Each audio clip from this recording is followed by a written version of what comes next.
सारी बुराइयां संसार की, सारा जीवन पन्नग सर्प के समान है, देखने सुनने में बड़ा ही सुंदर, चिकना चुपड़ा, लेकिन अंदर से विषैला जीवन। और मोर को देख करके वो सर्प जैसे भागता है, ऐसे राम कथा जब मन में आ जाए, प्रभु राम का चिंतन जब मन में आ जाए, सारे कष्ट और सारी बुराई समाप्त हो जाती है। इतना बढ़िया उदाहरण दिया है। कोने विवेक पावक कहूं अरनी, बहुत ही सुंदर प्रसंग उदाहरण है। कोने विवेक, जो विवेकशील लोग हैं वो इस संसार में पावक कहूं अरनी, अरनी कहते हैं जैसे पावक जलाई जाती है। कभी यज्ञ में आप देखिए, यज्ञशाला में अर्ण मंथन होता है कृष्ण में, वो अर्ण मंथन में वो जो लकड़ी होती है उसकी अरणी बनाई जाती है और उसके मंथन करने से जो अग्नि प्रज्वलित होती है उससे यज्ञ की आहुति दी जाती है।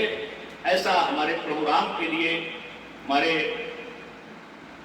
तुलसीदास बाबा ने कहा है, पुण्य विवेक पावक कहूं अरनी, सारी बुराइयों को समाप्त करने के लिए ये राम का नाम अरण ऐसा काम करता है।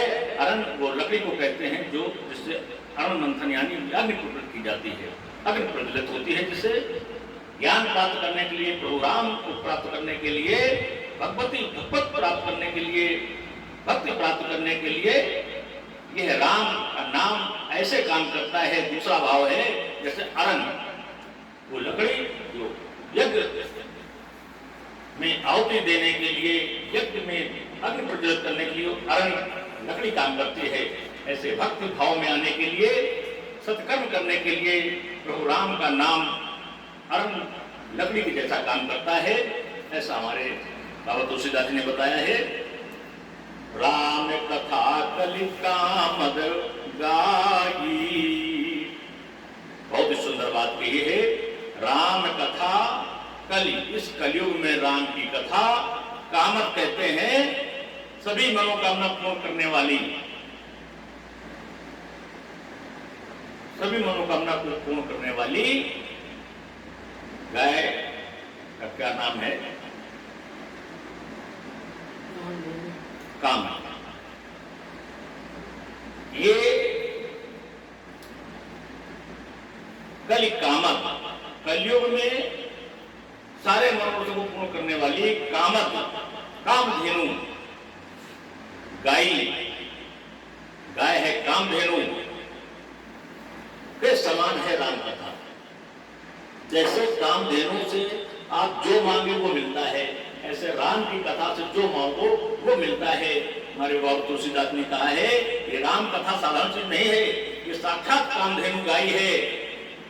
सुजन सजीवन मूर सुहाई, जैसे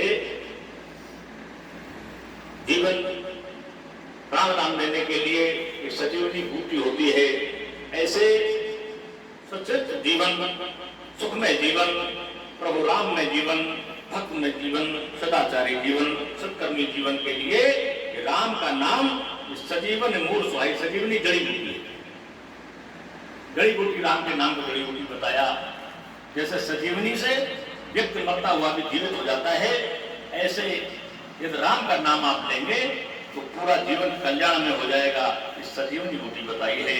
सोई वसुधा तल सुधा तरंगन, भय भंजन भ्रम भेग भुवंगन, ये राम कथा वसुधा यानी पृथ्वी तल पर है।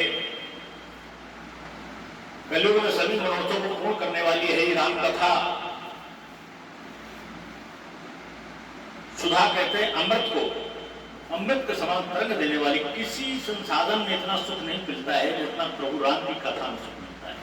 यानी प्रभु चर्चा में सुख इतना मिलता है, किसी भी संसाधन में, सांसारिक किसी भी संसाधन में वो सुख मिलता ही नहीं है। ये सच्चा सुख है। बाकी तो क्षणिक सुख होते हैं, जितनी देर भोजन किया उतनी देर आनंद, पानी पिया उतनी देर आनंद, इसके बाद समाप्त। लेकिन प्रभु राम की लगन जहां लग जाए, सच्चिदानंद की लगन जहां लग जाए, प्रभु राम का मन में वास हो जाए, हृदय में प्रभु राम स्थापित हो जाए, वो सच्चा आनंद कभी राम हृदय से विलग नहीं हो पाते। यह पृथ्वी पर इस कलयुग के प्राणियों को लाभ मिलता है।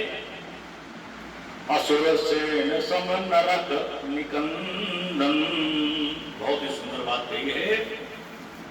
असुरों को समाप्त करने के लिए नरक से ही प्राणी वापस आ जाता है, ऐसा ये राम का नाम है, राम की कथा है। साधु विरोध कुल हित गिरिनंदन, ये साधु समाज भगवान राम के उससे फलीभूत होता है और इन साधुओं के सुगंध यज्ञ इत्यादि करने से, सत्कर्म करने से देवताओं को शक्ति प्राप्त होती है, हव्य प्राप्त होता है, यानी भोजन प्राप्त होता है, शक्ति प्राप्त होती है। यदि हम लोग पूजन तर्पण अर्पण नहीं करते हैं, यज्ञ नहीं करते हैं, तो देवता शक्तिहीन हो जाते हैं, इनको शक्ति प्राप्त नहीं हो पाती है।